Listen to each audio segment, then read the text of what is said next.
Hi everyone, it's Professor Pemberton. In this video, we're going to finish up our discussion on triple integrals. So in the previous videos, we talked about how to recognize when a function of three variables is integrable over a rectangular box, and we evaluated a triple integral by expressing it as an iterated triple integral. In the previous video, we talked about how to recognize when a function of three variables is integrable over a closed and bounded region. In this video, we're going to talk about how to simplify a calculation by changing the order of integration for a triple integral. Changing the order of integration. We've already seen that in double integrals over general bounded regions, changing the order of integration is done quite often to simplify the calculation. With a triple integral over a rectangular box, the order of integration does not change the level of difficulty of the calculation. However, with a triple integral over a general bounded region, choosing an appropriate order of integration can actually simplify the calculation a lot. So we're going to practice on how to change the order of integration for a triple integral. Example 3, changing the order of integration. Consider the iterated integral, where we have a triple integral where the outside integral corresponds to x values between 0 and 1, the middle integral corresponds to y values between 0 and x squared, and the inside integral corresponds to z values between 0 and y squared, for some general function f of x, y, z. The order of integration here is where we integrate with respect to z first, where we treat y and x as constants. Then we'll integrate with respect to y, which is the middle integral, where we'll treat x as a constant and y is the variable of integration. And then finally, we'll integrate with respect to x, where x is the variable of integration. We're going to change this order of integration from z, then y, then x, by expressing the triple integral to be in terms of x first, then z, then y. And then we're going to verify that the value of the integral is the same if we let the integrand f of x, y, z be the function x times y times z. So what we need to do is change the order of integration. We are going from dz, dy, then dx, to, in this case, dx, dz, dy. The best way to change the order of integration is to provide a sketch of the region E that you're integrating over. Remember, the solid E that you're integrating over, you are projecting either into the xy plane, the xz plane, or the yz plane. It depends on the order of integration first. Since we're integrating with respect to z first, we are projecting the solid that we're integrating over, that's determined by the limits of integration, we're going to project into the xy plane. Because we're integrating y, then x, integration with respect to y second, and then integration with respect to x last. Notice if we integrate with respect to x first, and then z second, and then y third, we are projecting into the yz plane instead, because we're integrating z second, and then y is last. So it does help to sketch a region after you have the solid projected into a different plane.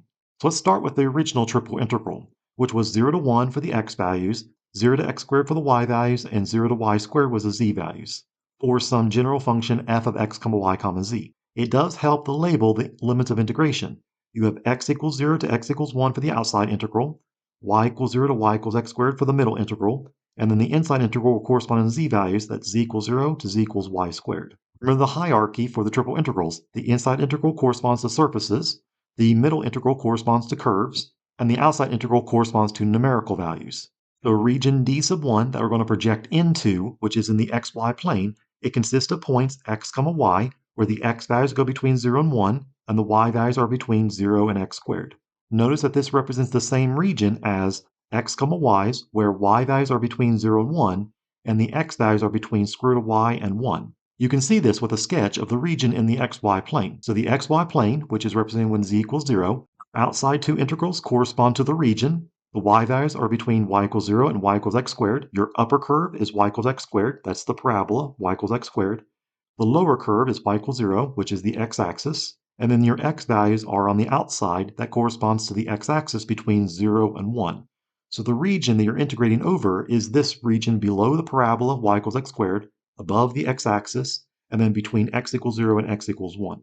Notice that you can take y equals x squared and then solve for the variable x. X is equal to positive square root of y for this part of the parabola. And then the y values range between y equals 0, which is the x-axis, and then y equals 1 because we were going up to x equals 1 for the original integral. So notice that you have the same region if you define it as y values between 0 and 1. The x values are bounded on the right by x equals 1. The x values are above x equals square root of y, which is the right side of the parabola, and the y values are between y equals 0 and y equals 1. This region is what you have after the projection of the solid E into the xy plane. we want to integrate with respect to x first, which means we're going to project into the yz plane. So instead of projecting to the xy plane and you obtain this region d sub 1, we're going to project the same solid E, which corresponds to the limits of integration for the original integral. Now we're going to project into the yz plane and we're going to obtain a different general region. We're going to label this as d sub 2. It consists of points in the yz plane, so it'll be y comma z. The y values are between 0 and 1, so that's consistent. But then the z values are between 0 and y squared. Notice that corresponds to the original integral, which was on the inside corresponding to surfaces. The z values were between z equals 0 and z equals y squared. Let's make a sketch in the yz plane for the region after you project the solid E into the yz plane this time. So the yz plane corresponds whenever x is equal to 0. We have the z values between 0 and y squared. Whenever z equals 0, you'll get the y-axis, the horizontal axis in this case, and then you'll have z equals y squared to be the upper curve. So z equals y squared will give you a parabola. And then we also have the y values go between 0 and 1. So the y values are on the horizontal axis. The y values will go between 0 and 1 for this region for the projection of the solid E into the yz plane. Now let's set up the triple integral for the order of integration where we want integration with respect to x first, then z, then y. So the inside integral will correspond to x values, that's surfaces. The x values were between for the same region of integration between x equals 1 and x equals square root of y. So the upper surface is x equals 1, the lower surface is x equals square root of y. Your middle integral is corresponding to z values.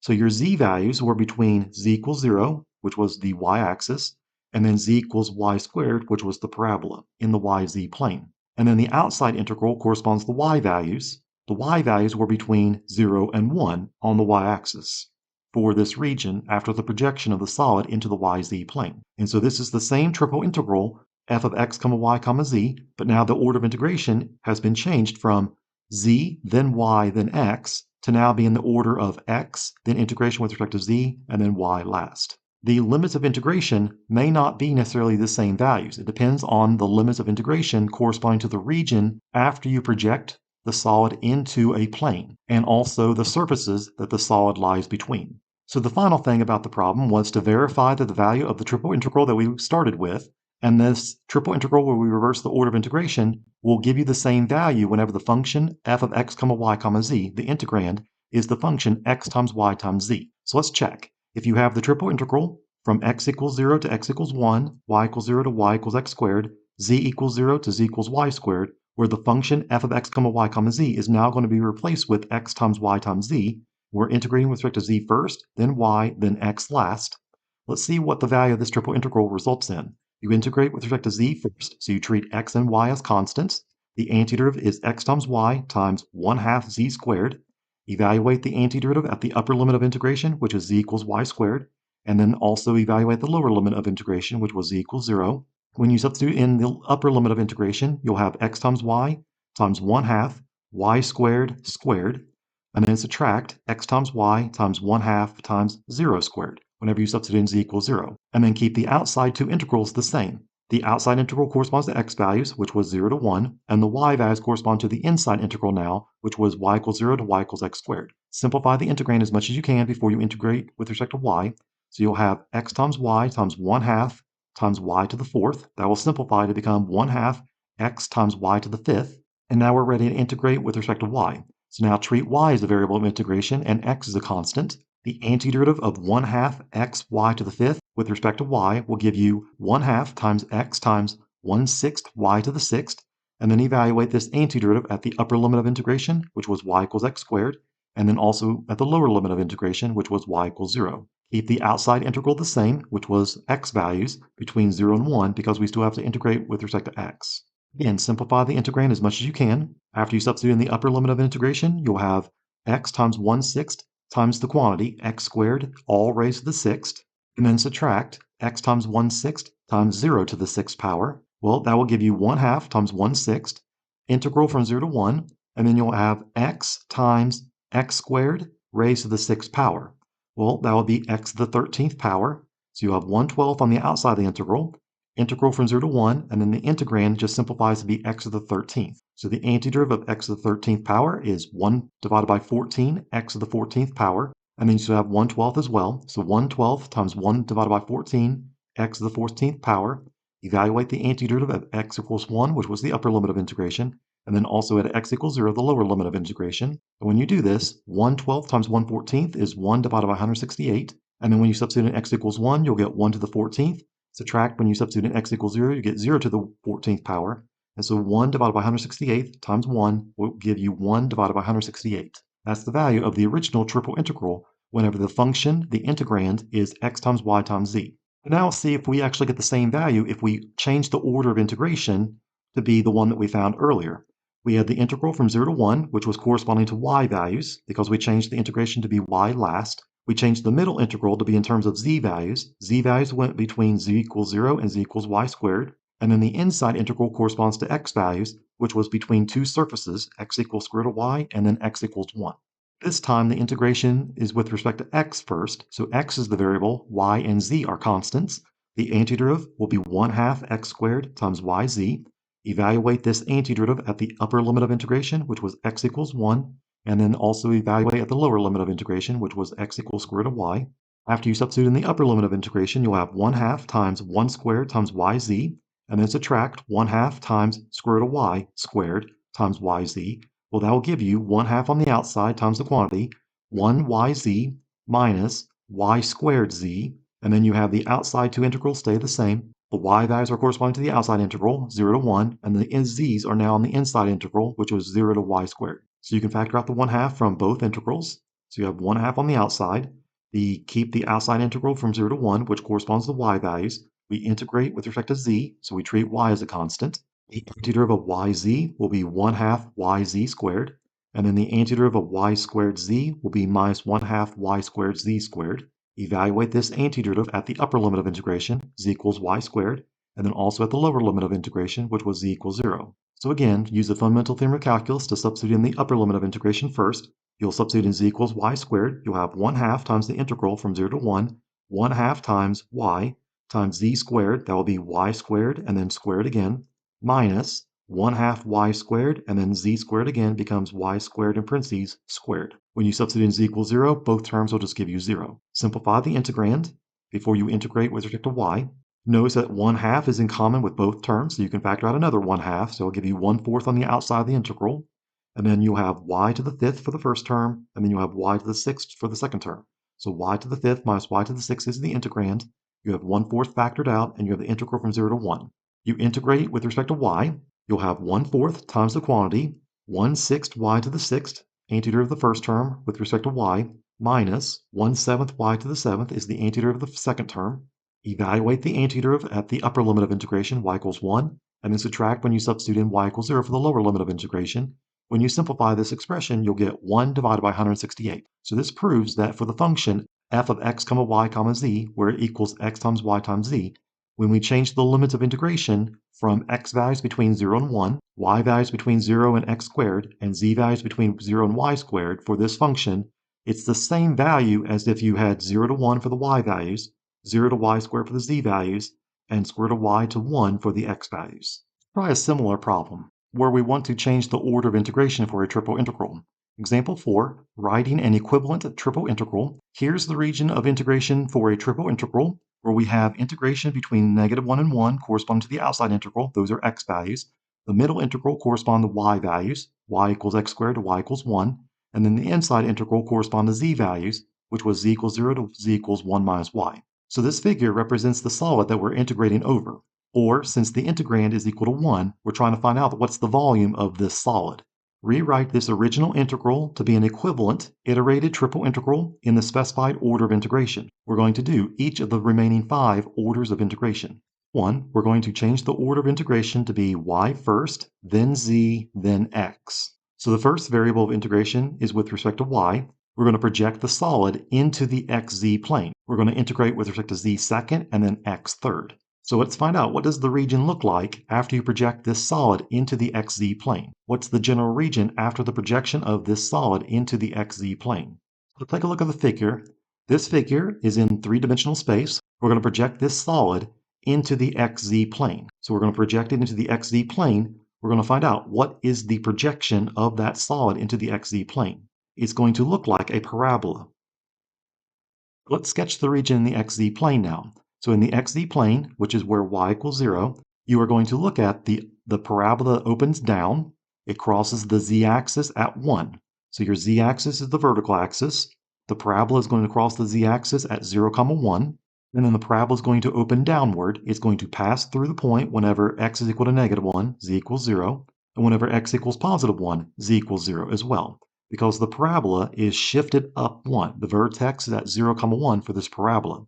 So it's z equals -x squared. That will give you a parabola opens downward. But then you need to add 1 to make sure that the vertex is not at the origin. It's now at 0, 1. So the parabola is z equals 1 subtract x squared. Means that the right half of the parabola is x equals square root 1 subtract z, and the left half of the parabola is x equals the opposite square root 1 subtract z. So since we're integrating with respect to x last, we're going to be using vertical rectangles. The vertical rectangles are between two curves, an upper curve and a lower curve. The upper curve is z equals 1 subtract x squared, and the lower curve is z equals 0. And the x values for this region will go between x equals -1 and x equals +1 to generate the entire region in the xz plane. So let's set up our triple integral. Our integral will be on the outside will be x values. X values go between -1 and 1. The middle integral corresponds to z values. The z values are between a lower curve, which was z equals 0. That's the lower limit of integration. And then the upper limit of integration is z equals 1 subtract x squared. Now for the inside integral, it does help to look at the figure again. You're trying to find out what do the y values go between for surfaces. Whenever this solid is projected into the xz plane, the upper surface is going to be y equals 1 minus z. Notice at the top of this surface is the equation y plus z equals 1. That was coming from the upper limit of integration, which was z equals 1 subtract y. Z equals 1 subtract y is the same thing as y equals 1 subtract z. So that's the upper limit of integration for the surfaces. And then the lower limit of integration is corresponding to the parabola, which is a surface, y equals x squared. So the triple integral will be between -1 to 1 for the x values, z values between 0 and 1 subtract x squared, and then the inside integral correspond to y values. The y values are between x squared and 1 subtract z for surfaces. So this triple integral would represent the same value as the original triple integral that we had, which was integration with respect to z first, then y second, and then x last. So let's try another one, number 2. This time we're going to integrate with respect to y first again, and then x second, and then z is last. So since we have integration with respect to y first, we're going to project into the xz plane again. So we're going to be using this diagram or this sketch of the region again. Since we're integrating with respect to z last, this time we're going to be using horizontal rectangles because the z values will go between 0 and 1 for this region, and then the x values go between two curves. The x values will go between a right curve, which is the upper curve in this case, x equals square root 1 subtract z inside the square root, and then the lower curve is the curve on the left for the x values, or the left side of the rectangle, which is x equals the opposite of square root 1 subtract z. So the triple integral in this case, where y is integration first, and then x is integration second, and then z is last, well, notice we're integrating with respect to y first. Y corresponds to surfaces. The lower surface was the same as the last triple integral that we had. It was y equals x squared was the lower surface. The upper surface was y equals 1 subtract z. Now we want to integrate with respect to x as the middle integral. X values range between two curves. The lower limit of integration is negative square root 1 subtract z.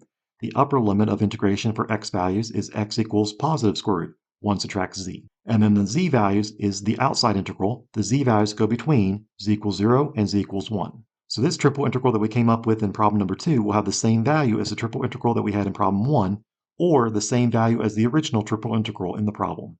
For 3, this time integration with respect to x first, then y, and then z, in that order. Since we're integrating with respect to x, we're projecting the solid into the yz plane instead of the xz plane this time. So notice that we're integrating with respect to y second, and then z is last. We're projecting to the yz plane. Let's make another sketch of the region after you project the solid into the yz plane this time. So for the same solid that we're integrating over, this time we're projecting to the yz plane. So we're going to project into the yz plane.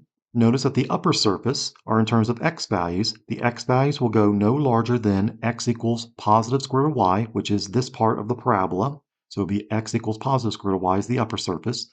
The lower surface is x equals negative square root of y for the left side of the parabola, or the lower surface. What we're going to see in terms of the projection into the YZ plane is going to be a triangular region. When you project into the YZ plane, you'll see this region. You'll have the equation z equals 1 subtract y, or y equals 1 subtract z, that's corresponding to the plane. So you'll see the plane. You'll see the plane, which will be a line. And then what you'll also see will be the bottom part of the triangular region, which will be the y-axis.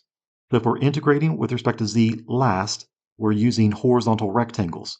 The z values will go between z equals 0, which is the y-axis, to z equals 1, which is the z-intercept, 0, 1. And then the y values are between two curves. The y values are between y equals 1 subtract z, that's the upper curve, and then the lower curve will be y equals 0, which is the z-axis. So the triple integral will be between 0 and 1 for the z values for this region. It'll be between y equals 0 and y equals 1 minus z. Those are the two curves that the region lies between. It'll be the upper curve on the right, y equals 1 minus z, and the lower curve on the left, or the representative rectangle, which is the z-axis on the left, will be y equals 0. So your limits of integration for the y values are y equals 0 to y equals 1 minus z. And then the inside integral, which correspond to x values, the upper surface was x equals positive square root of y, which was the upper surface. And then the lower surface, or lower limit of integration, was x equals negative square root of y.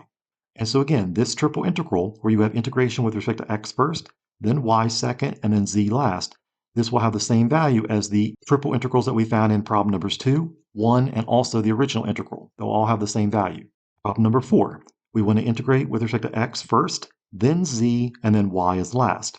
So again, we're projecting into the YZ plane because we're integrating with respect to x first. X will lie between two surfaces, and the surfaces will be functions of y and z. But the inside integral will stay the same. The x values lie between an upper surface, x equals positive square root of y, and x equals negative square root of y is the lower surface. For the solid, when it's projected into the YZ plane, we're going to be using the same region, but this time we're going to have vertical rectangles because we're integrating with respect to y last.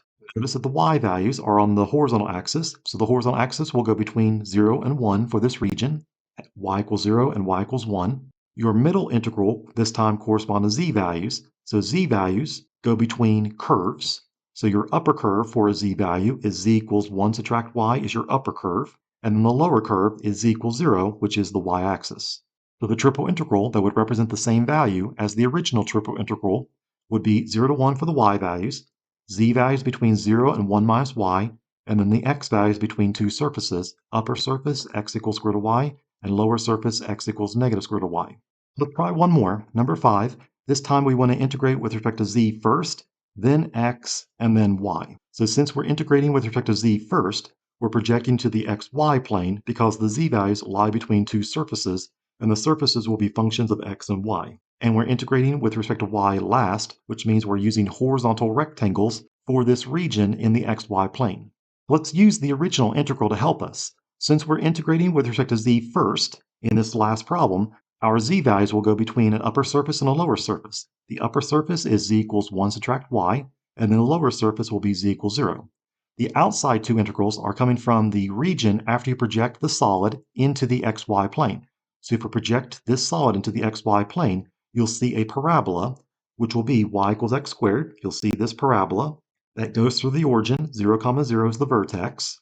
And you also will see this line, y equals 1. So the region that we're integrating over, the general region, will be between y equals 1 and then y equals x squared. Notice that these two curves intersect whenever x equals negative 1 and also x equals positive 1. So that was corresponding to the original integral. We were integrating x last, that was going between negative 1 and 1, and the y values were corresponding to the middle integral, which were between two curves. Y equals x squared was the lower curve for this region, and the upper curve was y equals 1. That's if you want to integrate with respect to x last. We want to integrate with respect to y last for this general region from the projection into the xy plane. So instead of using vertical rectangles between an upper curve and a lower curve, we're going to be using a horizontal rectangle, which will be between an upper curve, which is the curve on the right, and a curve on the left, which is the lower curve. So notice that y equals x squared will again have to be divided into x equals positive square root y is the right half of the parabola, and x equals negative square root y is the left side of the parabola. Integrate over this region, your upper curve is x equals positive square root y, your lower curve is x equals negative square root y, and then the y values will go between y equals 0, which is the x-axis, and then y equals 1. So for this problem where the integration is with respect to z first, then x second, and then y last, the triple integral should be, the inside integral should be in terms of z, so z equals 1 subtract y is the upper surface, z equals 0 is the lower surface. We had that from the original integral. But now the x values range between two curves. The x values were between an upper curve, x equals square root of y, and x equals negative square root of y was the lower curve. And then the outside integral correspond to y values. The y values were between y equals 0 and y equals 1. So we found what the triple integral will be for any order of integration in terms of three variables. We did dy dz dx, dy dx dz, dx dy dz, dx dz dy, dz dx dy, and we were originally given dz dy dx. So we found all six order of integrations, and all six of these triple integrals are equal to the same value because we're integrating over the same solid. What changes is where this solid is projected into the xy plane, xv plane, or the yz plane. Since the integrand was 1 in each of these six cases, each of these six triple integrals represents the volume of the solid that we're integrating over. So this finishes our video on changing the order of integration for triple integrals. If you have any questions about any of the examples in this video, please let me know. Or if you have any questions while you work on the homework for this section, please let me know that as well. I'll see you at the next video when we talk about triple integrals in cylindrical coordinates.